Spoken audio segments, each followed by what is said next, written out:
d'abord, je suis très heureux de ce nouveau prix. Alors je dis nouveau prix parce que il se trouve qu'on en a eu beaucoup ces derniers temps dans le 13e arrondissement.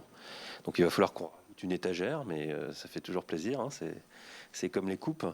Et pour nous, c'était très important d'agir sur cette portion de l'arrondissement. On est en bordure de la grosse opération par rive gauche, donc tous les bords de Seine autour de la Bibliothèque de France, mais on est dans la partie historique du 13e.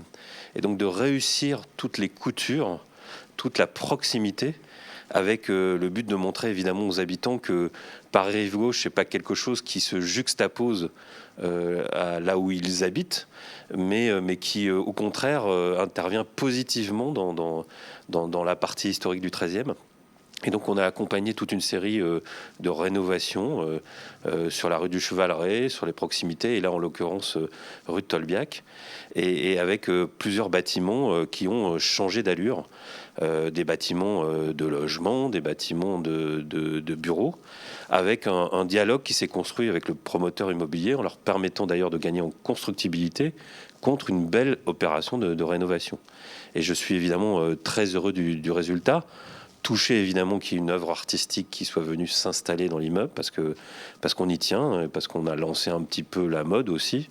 Et donc c'est une double opération, une œuvre urbaine qui s'offre aux habitants et aux personnes qui fréquentent cette rue, une belle rénovation, une esthétique de rue qui change.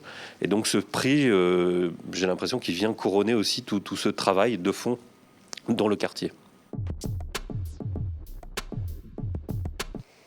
Il était effectivement important pour nous, Vinci Immobilier, que l'immeuble s'intègre parfaitement dans le paysage urbain du 13e arrondissement, qu'il s'intègre parfaitement dans les parcours artistiques qui existent déjà dans le 13e arrondissement.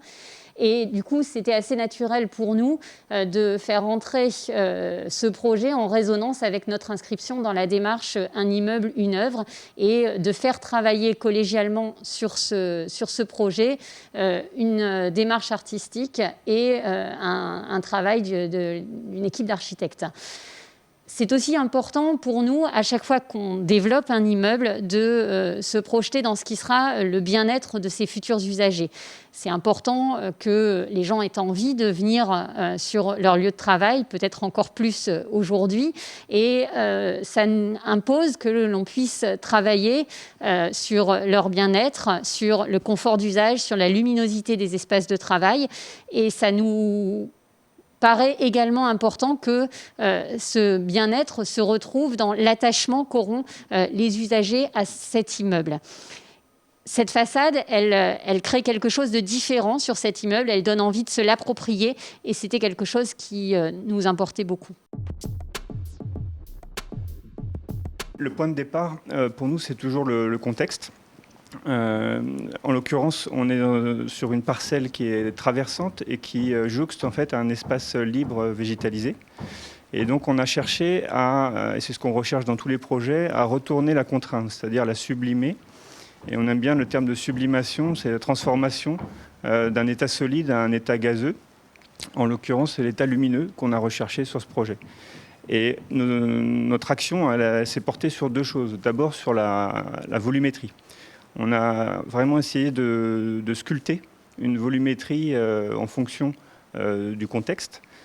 Donc lisse côté Tolbiac au nord et on va dire en escalier côté la rue Le Raid au sud pour amener de la lumière en profondeur dans le bâtiment. Ensuite, la deuxième intervention qui est la plus significative et visible, c'est celle de ce pignon qui était un pignon aveugle plein en béton rectangulaire. Et finalement, il avait une expression en fait assez forte en volumétrie et on l'a transformé de opaque en translucide.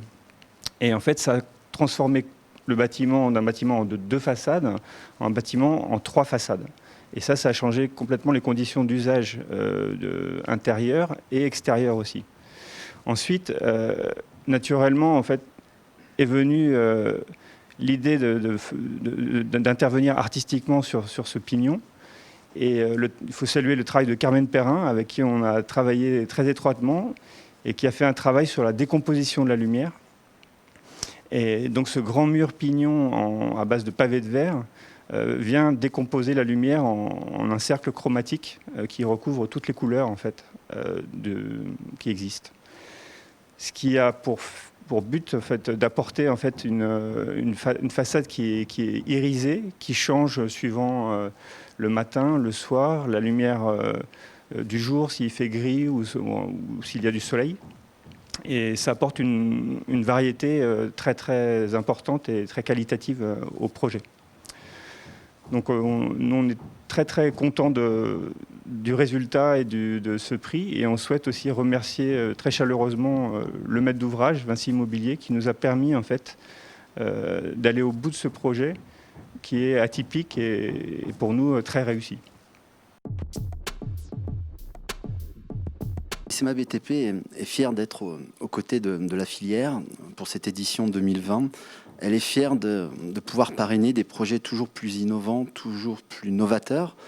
Et effectivement, ce qui nous a plu dans ce projet Illumine, c'est d'abord l'intégration de l'existant sur l'environnement. C'est ensuite la qualité des espaces de travail qui seront créés et dont on sait que ces espaces de travail aujourd'hui sont très chers aux collaborateurs. Donc on ne doute pas que ce projet séduira les futurs locataires ou propriétaires. Nous avons à cœur également de toujours récompenser les projets qui s'inscrivent dans de la rénovation énergétique. Et là, en l'occurrence, c'est le cas. Il s'agit d'une rénovation énergétique qui, je n'en doute pas, va respecter toutes les normes qui sont attendues aujourd'hui. Et enfin, ce qui nous a le plus séduit, c'est que cette rénovation, c'est presque une œuvre d'art avec tous ces carreaux de verre. Et donc, c'est pour toutes ces raisons-là que nous avons voulu récompenser Vinci Immobilier, que nous félicitons.